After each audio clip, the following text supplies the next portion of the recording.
గొర్రె వచ్చింది కాక మనకు చెప్పడానికి. సనాతన ధర్మం గురించి నీకేం తెలుసు చెప్పు?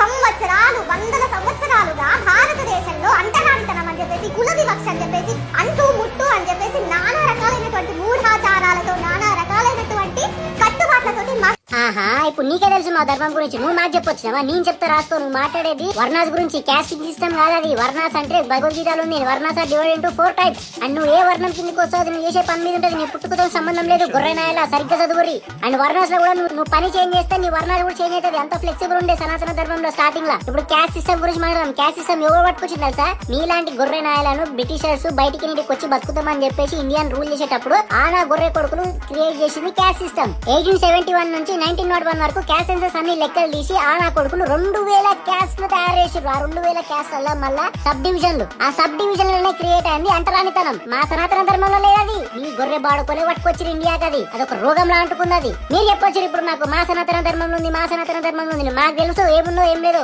మీరు సోషల్ మీడియాలో ఇష్టం వచ్చినట్టు క్రియేట్ చేసి పోస్ట్ చేస్తే సరిపోదు. మీ ఫేక్ థింగ్స్ అన్ని ఎక్స్పోజ్ చేసి దెంగుతా. ఒక్కొక్క గొర్రెని కాదు 100 మంది గొర్రెలు ఒకేసారి రమ్మను. అన్నిటికీ ఆన్సర్లు ఉన్నాయి. ఇచ్చే ఆన్సర్లకి అడిగే క్వశ్చన్ గుద్ద కిటికని భూమి జరిగిపోవాలి. ప్రతి ఒక్క గొర్రె సోషల్ మీడియాలో గుద్ద బలిచి కొట్టుకుంటుంది. ఆన్సర్ ఇచ్చడం లేక అనుకుంటున్నామో ఉత్త చింపేస్తా.